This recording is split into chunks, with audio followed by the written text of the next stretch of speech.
Welcome to episode 3 of the Thrive podcast, and trust me, you do not want to miss this one. Today, I'm sitting down with Benjamin Fernandez, a guy who's not just building a business, he's building a legacy. From blowing up on social media to becoming one of the most recognized names in Walla Walla community, and making serious money while doing it. We're talking faith, entrepreneurship, ministry, influence, and so much more. If you've ever wondered how to actually turn passion into impact and income, this is it. Let's get into it. Thriving. Yeah. Here we go. Do you feel like you're thriving I'm right now? thriving right now. Today? Oh Yes, my let's goodness. go. Like the pink, the flame pink in behind. the background. Like It's your got me energy. right. Yeah, exactly. I love that. I love that. Okay, so Ben, I'm super excited to have you join us today. I've always wanted to have like a more in-depth conversation. We do it in like bits and pieces. Right. It's always like, I don't know. I want my audience to know who the guy behind the camera is, who's helping me out. Like, Totally. Super cool. So maybe just introduce yourself. Tell me a little bit about what you do and who you are as a person. Absolutely. So, as you said, my name is Benjamin, and to be honest, I would have never thought I'd be doing what I'm doing today. That's probably the best way to describe me. Is like where I'm at. I feel like is such a big answer to prayer and blessing from God at the end of the day. I was so on track to, how do I say this? Like, just being just a bad person. Probably the best way to describe it. Without going into detail, I was on track to being just a really bad person and being in a lot of places that like a lot of us would have never wanted to be and would have never thought that we could have gotten there kind of a way. And I feel like God pulled me out of being in one of those places. When I gave my life to Jesus, my life was never the same. And from there, it's just been a journey, going with the Lord. Where I'm at right now it's just hard to even describe where I'm at right now. It's like I do so many different things, and I'm just very thankful for all the different things. Just like practically, I own a social media management company specifically that helps market local businesses in town. And then my end of the day passion is I love youth ministry and I love getting to help serve and pour into the next generation to see them thrive. That's awesome. Yeah, I love that. And yes, you do a lot. I mean, I understand that as a fellow entrepreneur. It's just like, if you're an entrepreneur, you just guarantee you're doing a lot of things. I don't even know why. That's just how it happens. Yeah. It's just the name of the game, I guess. Yeah, super cool. Thank you for that. Mm-hmm. Question before we dig into that, I ask all of my audiences, and you know this, is what do you feel like has been an experience that has had the biggest impact in your life for you personally? Ooh. Big question. That's a big question. I should have thought about this before. I didn't give you any time to think about it because I was like, he knows Yeah. name. Let me think about that for a second. Yeah, you're good. Can I give 2? Yeah. Is that okay? Yeah. I think this one goes without saying, but anybody that's a Christian or anybody that had a span of their life where they were not following Jesus or were not saved, they usually have like an encounter with God where it's like, this was my moment where I gave my life to Jesus and my life was never the same. And my moment for that was when I was invited, as a high school kid, freshman, just came out of a really horrible breakup. And I was really just in need of something more than what I was living in. And a kid in my class invited me to youth group. And I remember just the most powerful experience and moment for me was going to church, thinking like, I hate church. I don't want to be here. Mm. I don't like anybody that's around here. Because like I went to church, but then I got really hurt in the church. And then people in church were not really great and stuff like that. And so that was my perspective. And then I go to this church I've never been to before, and I had this encounter with God where I felt his presence for the first time in my life. It totally changed everything for me. I heard him speak to me for the first time, and the biggest thing that I got from that moment is I had so much turmoil. My parents were in the middle of a divorce, and I literally just I felt peace, for the first time in a very, very long time.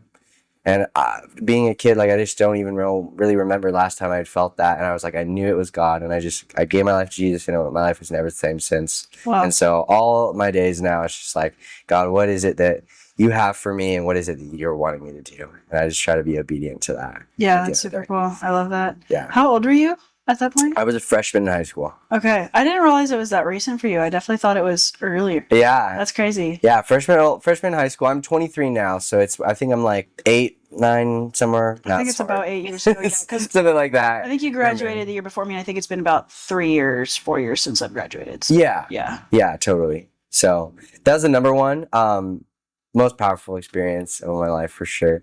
Yeah. Defined my whole life and will for the rest of it. And the second, as of most recent, I went on a missions trip to Uganda. And it's one thing to hear in America, as an American, kind of like, in other countries, they have it rough and, they're starving and they don't have money and they don't have all this stuff. But it's another thing to go there and see it and experience it. It's one thing to watch it on a video, but then to see it and experience it, like literally get it, like we're doing right now, have a conversation with somebody in the middle of it, changes you. It changed me. I don't know how it couldn't change anybody else, but it changed me completely. Changed my perspective on money. And I remember I came back and I just felt such a pull and draw from God that this is something that He's purposed me for. And I need to help. I need to give. And so I, came back from that trip and I just didn't have money. I hadn't started my business yet, and I worked at a company that was doing great, and I was doing really well at. I just wasn't making enough money to be able to give to these people that I wanted to. There was a school of, specifically, this is one portion. There was a school that was running in a little village called Karamoja in Africa, and it was literally just like feeding and schooling 300 kids, and just to say that, but then it's another thing to like see it. I mean, they're in like this tiny room. There's no desks, and there's teachers and stuff like that, but like it's not a great situation. And their funding got cut. They were government funded, even Christian government funded, but then they got their funding cut. And so I came back to the States and I was like, I just know I need to help. But I don't have any money. So I'm like, what am I going to do? Yeah. And I just was like praying. I was like, God, would you do something and make something happen in my life so I could make more money so I can give. And it's when I got my, it wasn't when I got my first client, but it's when I got essentially in a span of like 2 weeks when I started praying that prayer, I got 6 brand new clients. And you don't know this, but you were one of them. And you were one of those clients that was able to help me fund to give to this school. And that was right in the beginnings of my business. And I was like, I just knew that I went on that trip for God to put that burden on the inside of my heart so that my business could exist for more than just to build myself, but to build the kingdom of God at the end of the day. Yeah, that's cool. I really love that. Yeah. I feel like that's one thing that's really hard with, going into business especially, but also people that are just in the workforce. Like everybody has a job for the most part. Right. And I've heard a lot of people struggle, and I feel like I've struggled with this myself at certain times. Like, how do I make my work for God? You know? It's kind of like, because it's like, maybe everything directly every day that I do, I'm like, I can't do this for the benefit of God. Like, it just doesn't click in your head that it's like, everything that you do, you're doing unto God, right? You're doing unto God, or you're doing unto man, or to yourself. But it's like to feel that purpose of like, this is actually like building the kingdom of God, to use your words, Like, and that's a struggle for a lot of people. So that's super cool that it's like very clear and direct. Like, this is how I give back. This is how it benefits other people and not just myself. Right. That's super cool. Yeah. I love that. Wow. That's a lot that happened. And that was like recent, as in like within the last year, it sounds like. Within the last year. Okay. Yeah. Okay. Wow. I didn't know that you had gone to Uganda. That's crazy. Yeah. Mm-hmm. How did I not know that? I've actually been twice within the last year. Wow. Yep. And they were going again a third time in September as well. They're mission trips? Yep. I'm assuming. All missions trip. First one was a medical missions trip to provide medical needs. It was like, we would talk about God and give them an opportunity to get saved and all that different kind of stuff. And then they would also get all of their medical needs taken care of. The second time I went and I preached at a youth camp with a couple other people from my church. Okay, got it. And then the third time that I'm going to go this year is in September, and that is when we're going to do another medical missions trip. So nice. Yeah. That's super cool. To see like direct impact on those people would be so cool. Because we don't really get that here. It's like, I don't know. You know that people are suffering. You see people on the streets, but I I don't know, you just kind of assume that they're all like drug addicts or something, which is not always true. It's not always true, but it's like we don't see the impact of what we can do for them Right. in the same way. That's cool. Well, so I want to talk about that a little bit though, because you mentioned the whole like youth pastor or something down there. What did you say for Uganda? Yeah. So we went and we ministered. I went with a team of like, I think it was 6 or 8 people. Okay. And we went and we preached at a youth camp. So it was like a 2-week youth camp. First week was like middle school and high school, and then the second week was like young adults. Okay. Yeah. Got it. Okay. So yeah, so you mentioned the youth part, and then you also talked about, I think you're involved with Life Church and doing some youth stuff there. Yeah. Right. Okay. So how does that, like, tell me a little bit about that story? Because obviously your transformation, like I said, was a little later than I thought. I thought you had come to Christ earlier than that. So tell me about that story and how you got so passionate about helping the youth. Yeah. I mean, I love our church. We have, I love our church. One of my favorite things about our church is how focused we are on the next generation.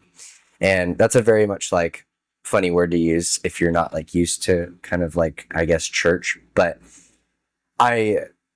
basically all that means is just that young people, you know, whether that be whatever age category that is, but like under 18, like, you know, I really do believe that like, you know, what we do on this earth is only going to last for so long. Yeah. But what we pour into them, that's what lasts. That's what legacy is, right?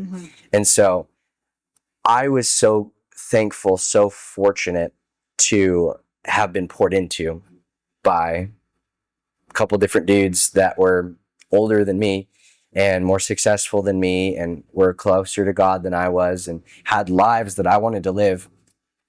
And, you know, they took their time and they poured it into me. You know, one of those guys that sticks out to me is Johnny Pease. I don't know if you know who that is, but from Life Church. But he took time. Like, I'm like in high school. For me, I'm like, I'm a nobody. You know, this is a guy that's like, he's got a bunch of money. He's also in ministry. He just got married, you know, and he's like meeting with me at a coffee shop just to talk with me about my life. Because I was like messed up, you know, like came from a divorced family and had a lot of issues, you know, because of all the crap that I had went through. But he's walking me through all this stuff, you know, Pastor Caleb, you know, meeting with me at coffee shops. And then also like, you know, on a Wednesday night, like Wednesday night meeting, like for youth group, like specifically pouring into my life and like mentoring me and discipling me and like showing me like, hey, you know, you didn't have a dad, but like, this is what it's like to have a dad. Wow. You know, that's powerful. Yeah. When you don't have, you know, a dad that's able to be, you know, I love my father. So don't let me get that wrong. There's nothing wrong with my dad. But just because of the divorce, like I wasn't able to be like, it's not the same. It's not the same, you know, and there's just tons of issues in that regard. And so like having somebody come in and be that role is so important. My goal and aim is just to do the same thing. You know, it happened for me and I'm so thankful that they saw something in me when I didn't, you know. Yeah, sometimes you do need somebody to pull that out of you. Like I tell my clients all the time, I'm like, I believe in you more than you believe in yourself, right? They'll say that. They're like, yeah, like you've pushed me to do more than I ever thought I could. Right. Yeah. Right. We need it as people. Yeah. We need somebody to call something out of us because I think scripturally it's biblical, and then also just be as an overall, like we are always more critical of ourselves. Yep. Always. Yep. More critical of ourselves. Yep. And so, you know, we're going to be the one that's like, oh, I can do that. You know, I could never start. We tend to see our failures more than we do our successes. Always. Yeah. Always. Yeah. You know, I could never start the business. I could never, you know, get fit. I could never make any amount of money. I could never, you know, have a marriage that lasts, you know, whatever it is. Yeah. You know, but then you got somebody that can call it out to you, be like, no, like, you know, you're really good at this. You know, you're very gifted. You know, like you know, pray for you and like, you know, believe for God, you know, like I believe that you could be different than, you know, your family members and stuff like that. And that's powerful. We need that as people. And so like my goal at the end of the day is just to do that for other people and have that for the next generation, the youth. And, you know, that's how we can connect our life to purpose at the end of the day. Yeah. Because I think so much of life, and this is like a tangent in of itself, but, you know, I'd love to hear what you even think about this, but like, we I think the human experience can so much be like so self-focused. How much money can I make? How much, how good looking can I get when I'm in the gym and working out and eating healthy and stuff like that? Could I get married to the most attractive guy, most attractive girl or something like that? Or the most influential, how much power or so much influence or, popular can you get, like that stuff just so doesn't last. Correct. It doesn't. No. And if we can connect our life to something greater, which I believe is Jesus, and then also to purpose, because you can be a Christ follower and not have any sense of purpose. Yep. At all. Yeah. Purpose Just living life aimlessly, Mm-hmm. But if you connect your life to purpose, like my life exists for more than just making money. Yeah. Or the weekend, Yeah. Well, lack of purpose is one of the biggest reasons why people become suicidal. Yes. Is because they feel like they don't exist for anything. Like, totally. It would be better if I wasn't here because I'm just causing problems, right? Right? And it's like, that's so sad. It's so sad to see that. And yeah, like you said, I think that thought of like, oh, well, I'm, this person's a Christian, so clearly they have purpose, but a lot of people don't recognize it. Yeah. Like you said, the calling out. I loved what Andrew did at Live It this past year. I don't think you were a part of the program, but you probably knew about it, the ambassador program he did. And the focus was calling out the good that we see in people, right? Totally. And that's huge because, like you said, someone can just be going about their life. And how I see it, what I learned through life coaching is you as a coach reflect, you are a mirror to that person for who they are.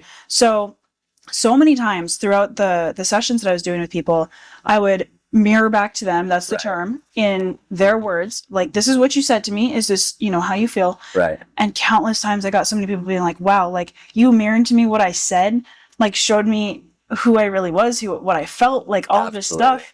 And it goes the same for what you're telling somebody. Like, I feel like you're a great coach. Like, someone said that to me and I was like, thank you. Like, I never actually like thought that about myself. I didn't believe that. I can't see it. Yeah. And it's like, it's kind of a weird image, but it's like, we really can't fully see ourselves until we have that mirror, which is why it talks about the Bible as being a mirror. The Bible is a mirror to ourselves of how sinful we are. Mm-hmm. And it can also be a mirror as to how good we can be through God, which I think is super cool. Because it's like we think of ourselves so highly. We have all this pride. We get built up. We can build towards things like business, like you said, the self-focus. Right. And we want to feel good about ourselves. We want to be like, I accomplished this. I did this or that. And that was definitely me for a long time. And I still have to stop myself from doing that. Right. But to ultimately be like, no, my purpose is rooted in something greater, and I could see that mirror through other people and how I give to them. Like, to almost like take your life connected source and attach it to somebody else. Totally. And then you see that flourish, and then it can just keep going. So your chain effect can go from like,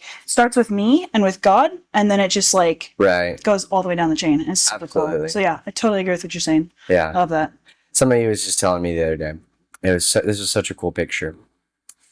They were thinking about, when we get to heaven, we're going to talk to, let's just say Johnny, that we're spending our time pouring our life into and trying to help and influence, whether that be, in fitness or that be spiritually.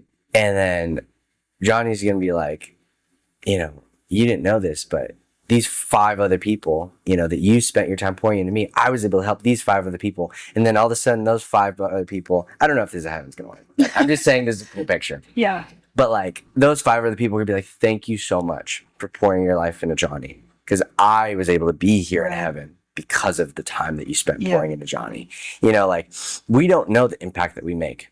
No. I think we drastically have no understanding and clue of that. I don't think so. Yeah. It's like, until you're dead and then you're not alive to see it. Absolutely. 100%. And then we can really look back and be like, oh man, I'm thankful that we have sometimes people are able to tell us, thank you so much, for your impact. It is. It's a motivation to keep going. Yeah, exactly. But well, I like to think of the story in the Bible about the talents, like the 2 talents, the 5 talents. Mm-hmm. And technically, like it's describing, our literal talents, like what God gives us, right? But I like to think of it in this picture as well, where those people that went and used their talents, they went and invested it into whatever that was, right? But most likely like things that would bring back a benefit. Right. That's other people, like something that's for God. And when he came back, their profits had doubled, Mm-hmm. right? And I see it the same as us investing those talents into other people. Right. It's like you see that double versus if you kind of just keep it yourself, you don't really do anything with it. It's like, Right. okay, you still have them, but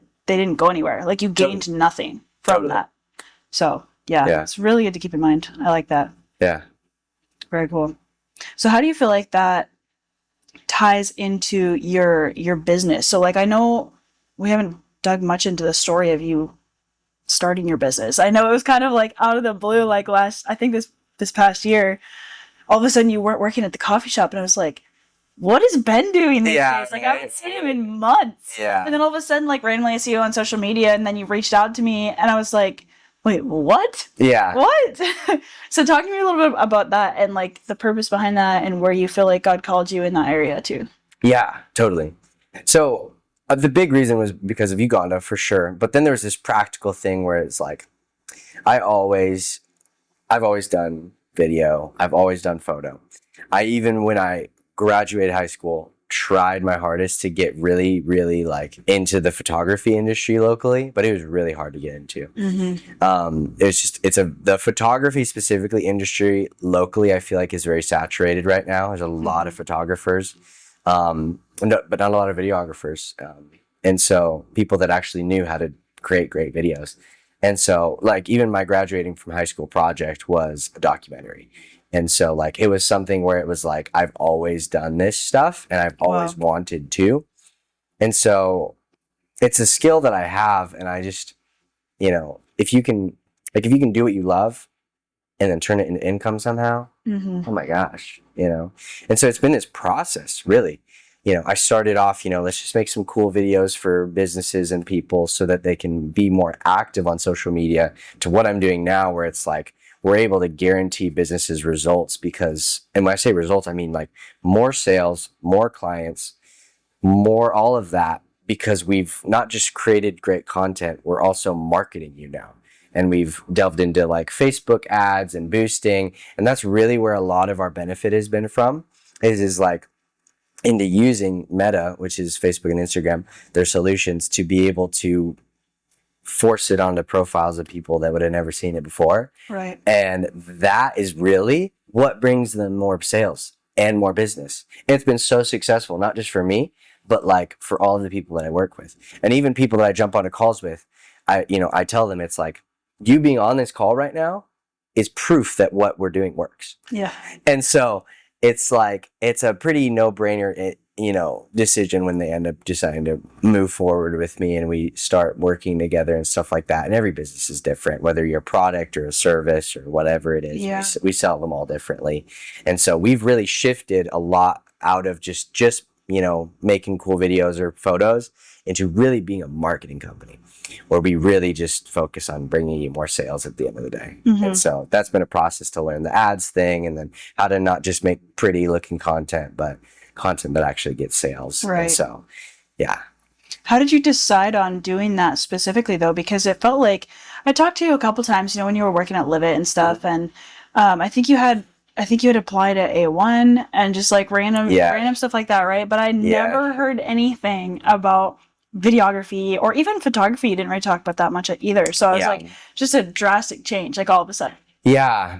It's one of those things that we just talked about where somebody called it out of me. I had a business owner locally. I still work with him. His name's Josh Reyes. Love him to death. And I made a YouTube video, and I was like a series of 16 weeks. It's where I went on this like big fitness journey. So I was posting a video a week, and it was really extensive and long. And I was in just basically this journey of like, getting fit again. And I did a bodybuilding competition. That's what it was for. So it was 16 weeks of my prep essentially. And I got really fit, and I'm on this whole journey and stuff like that. And so he knew I was doing that. And he called it out of me. He's like, hey, could you do this for my business? Like you're obviously good at making videos. Could you do this for my business and, just do some simple stuff? He's like, I'll pay you XYZ amount of money to be able to do it. And in my mind, when he said that, I was like, absolutely. I gotcha. I'll do whatever you want for that much money. It was like, but then it was this realization of, holy crap, like I could just make videos for people and make money from it. And then I went to Uganda And I was like, what if I tried to make more money doing this? And then God opened the door, and then all of a sudden we had 6 brand new clients. And it was like, because my work was good, and if your work speaks for itself, it's easy to get more business at the end of the day. And it was like, it blew me away. I was just like, oh my goodness, you know. And then it was just the progression of learning to get better and better, and, you know, hiring, and then all this different kind of stuff. But it's always been something that like I knew how to do, but like doing it full time and just realizing, oh, you know, like this is how you can make money. Because I think honestly, it's hard when you're creative. Yeah. It's hard when you're creative, because a lot of photographers, videographers, people that are creative in any way, shape, or form with websites, stuff like that, they're amazing at what they do.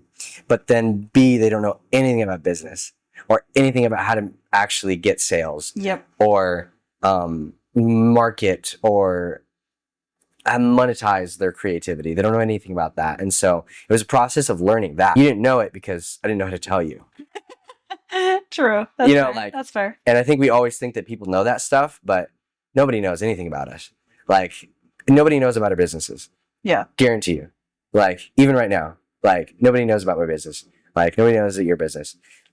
Because we have to always treat ourselves like that. It's just like, we just have to talk about it a lot more, and we have to market ourselves more and get ourselves out there as much as possible, because nobody knows. And it's not a natural human thing. No. Like, you don't do that. So it's definitely a learned process. Yeah. I get that. Yeah. Yeah. That's cool. That's kind of a fast chain of events though. Cause like, I don't know exactly when you stopped working at Live It, but I remember it was like 3-4 months. And then, like you said, boom, you had 6 clients. Yep.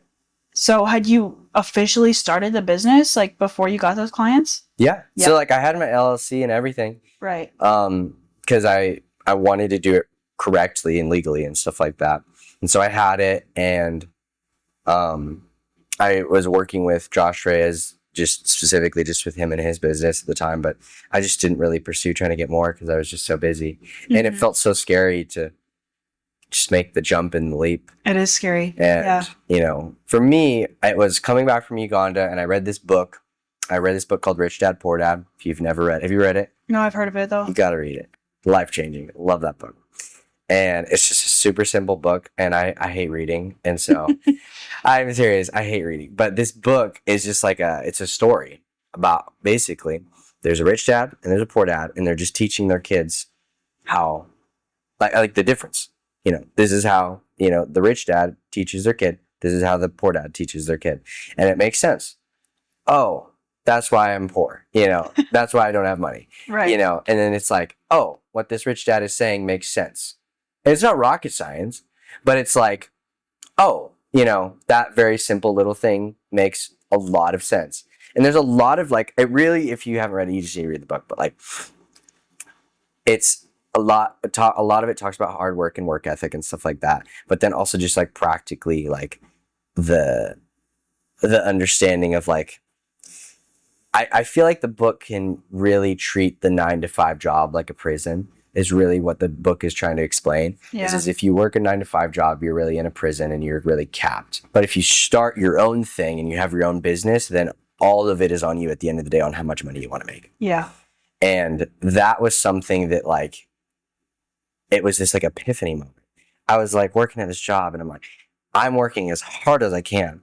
And it's not at all attributing to how much I'm actually making. No, you know, I'm like, I work so much harder. You know, not that I worked harder than everybody in the world. Trust me. There was definitely people where I worked at every single job that worked harder than me.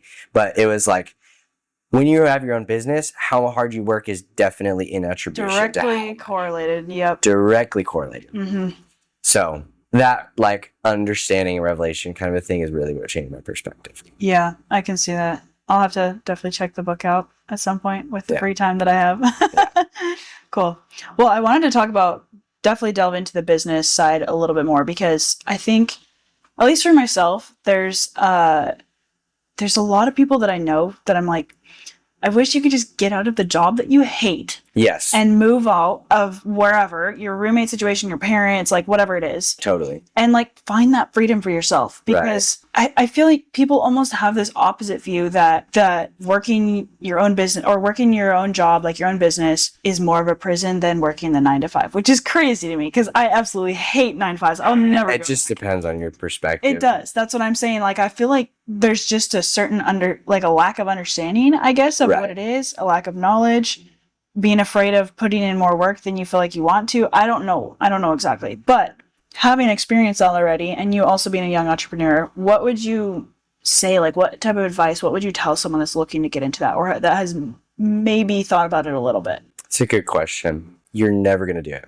That'd be my number one thing. So true. If you're waiting for the perfect moment, it's never going to come. You just have to start. And that's what life is like with most things. You know, whether it be fitness, you know, it's like, one day I'm going to lose the 30 pounds. One day I'm going to lose the 50 or whatever. You know, one day once everything falls into line. It never will. No, it doesn't. Ever. You just have to choose to start. Yeah. Especially with your business. And I think, honestly, it's not for everybody. I think that if you really truly enjoy being able to go to work and then come home and not have to think about work, you should not start a business. Not at all. Yep. You shouldn't, because it consumes parts of your life. And that's a sacrifice that you have to understand that you're willing to make and take. Yeah. But I mean, in my mind, the reward is far greater than the inverse. 100%. Yeah. You know, the being able to have freedom of schedule, making so much more money than you could, like setting your own culture and like building on your own. Like, there's so many more benefits to those things in my mind at the end of the day. But truly, I think a part of it is like, if you don't have work ethic and you can't work hard, I don't think it is for you. But like, you have to be committed to it, to really working hard. And just honestly, you have to have a persistence. Like, even in my short span of what I've done already, there's been multiple different times where I've thought about quitting. Yep. Because it was hard. Yep. Where something wasn't working, or 5 clients left me, or something like that. Yeah. You know, the persistence to just keep trying and not give up, even if it's hard, is something you have to have. Yeah. And you don't have to like have that before you're starting, you know, but you just got to know that that's the territory you're jumping into at the end of the day. It's way more easier and comfortable just to be in a 9 to 5. It is. You can just show up and you do what you're told to do, and then as a business owner, and then you just get your paycheck, and that's it. I have to tell myself what to do, and so if I don't motivate myself, it's not going to get done. Right. Exactly.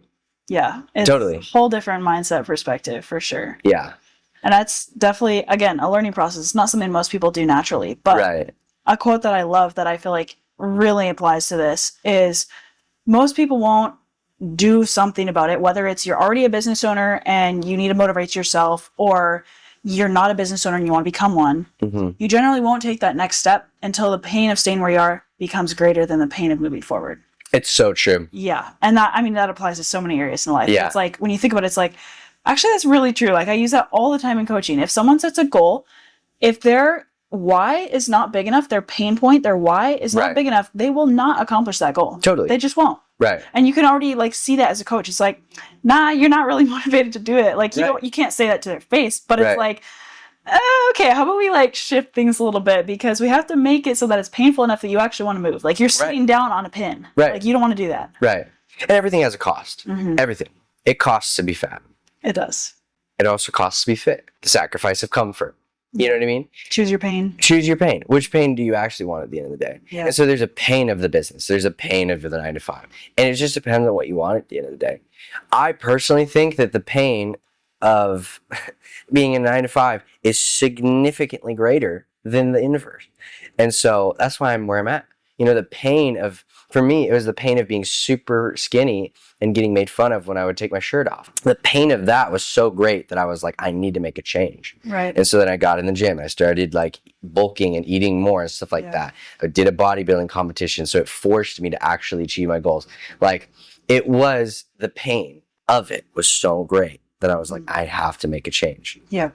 And I feel like people can feel that level, a certain pain for a while, but it reaches a culmination point where it's like, I just can't take it anymore. Totally. I can't do this. So I have to like move in a different direction. And if you know that on the inside of you, it's then just a question of how much you want to suffer. Like, you just want to continue to suffer through that pain that you don't want to be experiencing?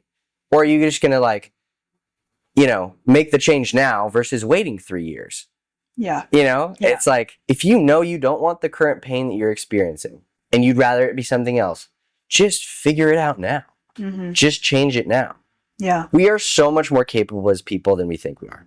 Definitely. So much more. And personally, I believe we are so much more capable with God of accomplishing things than we think we are. Yep. We're just a tool. If he wants you to accomplish something, he's going to give you the means to do it. 100%. Yeah. I mean, if it's not for you, it's not that you're not capable. It's just he doesn't want you to go down that pathway. Absolutely. Yeah, I agree with that. I want to talk about that, digging in a little bit more, because I feel like that starting point, like you were talking about, people just need to get started. Well, personally, for me, in a lot of areas of my life, there have been humongous fears that I have to overcome. And I'm sure you went through this. Every business owner that I've talked to has been through something. Totally. Everybody has a fear they have to face, or maybe multiple. Yeah. So what would you say surrounding that to someone that's feeling those fears, like whatever it was for you, maybe advice that you would give to someone? Yeah. Do it scared. Yeah. Do you feel like that fear has gone away for you? I think it can be what you're asking is also attached to confidence. Mm-hmm. We don't become confident in something until we do it more. So I wasn't confident in my business and what I was doing until I did it a bunch and saw results for people. Yeah. I wasn't confident when I looked in the mirror until I put in the work, the reps. I wasn't confident in going to the gym until I had done it so many times that it was like just normal. Yeah. And I think confidence can have a great factor in eliminating fear, but we can't have confidence until we persevere through the fear many, many, many times. Let's just make it super plain and simple. Like, if you're afraid of the dark, you're not going to conquer that fear until you go through it so many freaking times that you're just not scared of it anymore. Yeah, that's true. You have to the fear doesn't go away, is what you're saying. You just have to learn to work with it and learn to work with it. It's debatable. It depends on what it is. Well, I'm saying like the fear doesn't go away if you don't do anything about it. Oh yeah, it stays. Yeah. If you don't do anything about it, you're just going to have the rest of your life. Sometimes it gets worse. It goes into other areas because you start to lose that confidence. You lose confidence in yourself. Absolutely. Because you're like, I'm not brave enough to do this thing, so therefore I can't, do this next thing, and it's a whole domino effect. Yeah. Yeah. I think you can get past it though. Yeah. It is a process for sure, but you have to just keep putting yourself in your fear. Like, you don't conquer your fear by not being in it. No. You have to keep pushing winning a battle and not being there. Yeah. I don't think we'll ever fully conquer all of them. Right. Because then there's just another one. Mm-hmm. Something's going to come up. Yeah. Yeah. It was like at the start of the business, it's like, okay, are we going to have clients? Then I implement a system that guarantees we will always get clients. Now it's like, okay, are we going to be able to fulfill for those clients? It's like, there's always a fear, but it's, there's always a fear in that regard, but you just got to keep persevering through those things. That's what being courageous is. Yeah, definitely. It's being present in spite of the fear. Yeah. Yeah. I think of I don't know if you've read Pilgrim's Progress. Do you know that book? It's a super old book. It's so good, but I haven't read it. I've heard it's amazing though. Okay. It is a really good book. I read it a long time ago. I think when I was still in middle school or I don't know, something like that. And I relate to that piece that you're saying of like, there's always just another fear in Christian as he's going through like his journey to get to the kingdom. That's kind of the whole story. At every like location where it's like, okay, I conquered someone. He goes on. Nope, you met another one. And it's all the way up until the kingdom gates. Yep. Like literally right until he's up there. Like there's something else that he has to face. And it's like, you can think like, oh, I've conquered this one. Like, yeah, I'm scot-free. And then boom, like you get hit with another one. Yeah. And I was listening to this podcast the other day by Rob Dial. He's called The Mindset Mentor. He's got a podcast about it. He's really good.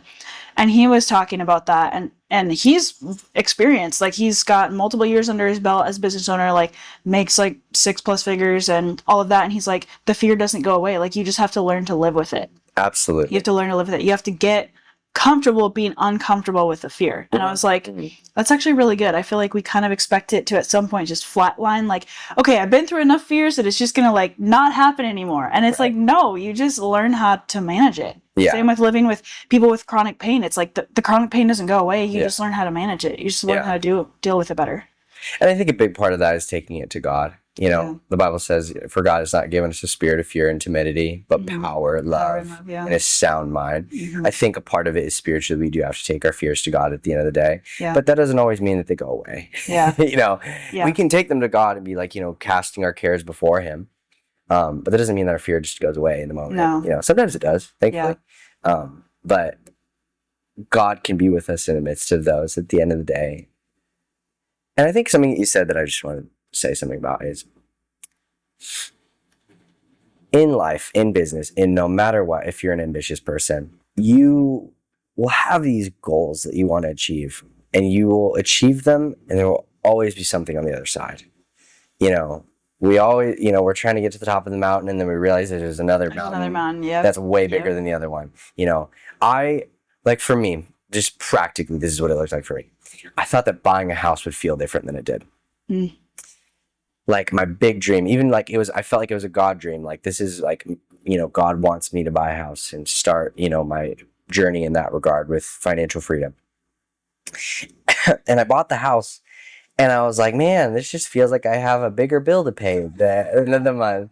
You know, this didn't feel good. This didn't feel better. You know, this doesn't feel like I feel like it should at the end of the day. You know, then it was like, okay, you know, I got the house, but now I need to make the house improvements, you know. And then from there, it was like, even in business, it was like, okay, you know, like I need a system that's going to get me more clients. But then it's like, you know, I'm making thousands of dollars. And then it's like reaching those benchmark goals, even financially. I'm like, man, I feel like this would feel different. And I think what I've really come to the understanding of is that we have to have an understanding of contentment. No matter where you're at in your journey. Making tons of money or broke poor. You know, fat. I keep using these two exact same examples. Fat or fit. Whatever it is. You have to find yourself in a space of contentment in your journey. No matter where you're at. Because even when you do achieve those goals, there's always going to be something else. You have to find a space of contentment on those things. It's why Hollywood actors, you know, people that are very influential and popular, they're so depressed, so suicidal, a lot of emptiness. So much emptiness. They are masking their life with drugs and alcohol and partying and all these different kinds of things because they reach these pinnacles and they're so empty. And still, for me, the most fulfilling thing for me, I've realized at the end of the day, is these two things. It's my daily time with God where I'm in the Bible and I'm praying and I'm just literally worshiping and experiencing his presence and just me and him. That's the most fulfilling thing for me at the end of the day. And then the second is my ministry to the next generation. Those are still the two most impactful and filling things. And they don't make you any money. It's crazy. It's so true. They don't make me any money. It's definitely becoming like focused on the wrong things in a way too. And one thing that I want to add to that, because I found this super helpful for me, last year I was at a dinner party with probably like 6 other people. A couple of them I knew, others I didn't. We all started talking. They're all probably like 40 years older than me. So like in their 60s, 50s. And they're like, wow, like you've done so much for someone who's only like 22 years old. And no, I get that a lot. So I'm kind of like used to hearing it. I'm like, yeah, whatever, like cool. But they're like, no, like you should take time to actually recognize that. Like so often, because they're 40 plus years down the road for me, they're like, take time to actually celebrate your accomplishments and your success. Recognize it, because that attitude of gratitude, so to speak, really helps with that level of contentment. Just like, wow, like, like I'm so blessed to be here. I'm so thankful that, you know, God brought me to this spot. And if you don't take time to do that, it's just kind of like you're looking at that next mountain being like, oh crap, like I don't want to climb this. Versus you look back and you're like, look at how many mountains I've climbed though. Like that's crazy. The only reason I got to the top of this one was because I've climbed all of those back there, and it was training for that next one. So taking time to actually recognize what you've accomplished, what you've succeeded in, where God has brought you, what he's brought you through. Right. All of that is super helpful, especially as a business owner. It's really easy to just look at, oh, I want to get to the next big thing, buying a house, whatever it is, financial freedom. And you surpass it, you check it off, and you're like, okay, that wasn't really that cool. Yeah, it's true. You know, like in a weird way. It's just the dopamine of the anticipation of it. Yeah. It's not like once you actually check it off, there's not really actually that much of a rush. It's crazy. But yeah. Pause real quick. Yeah. Edit this out in the future. One more question and then I got it. Okay. Okay. Yeah. Scene. No, I was actually just going to close it out. I was going to say, I think that's a really good note to end on. I think that's a really strong point. Any other closing thoughts you want to add to the audience about where you're at, what you've done? Do let me think about this for a second. Yep. Yeah, I would just say this one thing. If you're in that place where you're feeling empty, you've tried all these different kinds of things, and you need something different, like 100% find a local church and get plugged into a local church and try Jesus. Like, not the religious Jesus that it's like following all these different kinds of rules and stuff like that, because that's what I thought it was all about. Yeah. But like a genuine relationship with God, where it's like every single day it's you and him spending time together and like asking him, like, God, what is it that you have for me? And letting him lead your life and submit your life to some amazing like leadership and mentors, like it was for my life, even if they're broken, even if they don't always have perfect lives and stuff like that. God will lead your life and things will start to shift and turn around. Second, I'm just really excited for the future of our lives, you know, thinking like I'm excited to look back at this, you know, and even just like 2 or 3 years from now, and see your business that has blown up, because I know you are very good at what you do. Well, thank you. It's evident even in the conversations that you have with all of the people that you have on your podcast. You genuinely care in a way that is very intentional. It's what's needed in, I feel like, our day and age right now is intentionality. I think is lacked very much, but you have that. And I think that's what's going to set you apart as a business owner, and is going to really help people in ways that they need, really, really, really need. I hope so. I really hope so. So I'm excited to see what your business looks like in the next couple of years. Same exact thing for me. Yeah. I think we'll make a recap video on something like this. Definitely. We'll have to revisit it. It'll be like in film and in black and white, and it's going to be like, now we're here. That'd be pretty cool. I know it is pretty cool to look into the future and be like, where am I going to see myself? We always have like a vision, right? But it's Totally. like, you never know. You never know where God's going to take you. And I think wanting to add on to that first thing you said, just to close us out, is to remember that God really does have your best in mind. Someone had to remind me of that recently. I was thinking about the verse in Jeremiah 29, where it says that I know the plans that I have for you, and those are plans for good and to prosper you, not for evil. Amen. And I think it's like super important to keep in mind. Good. So yeah. Anyways, Ben, thanks for joining us today. Let's go. Really appreciated you coming on, and I'm excited to listen to this later. Yes. Thanks for having me. Absolutely. Thanks for joining us on the Thrive Podcast. If today's episode inspired you or helped you take one step closer to thriving, be sure to subscribe to the show and share it with someone that could benefit from this. Until next time, keep showing up, keep growing, and keep thriving.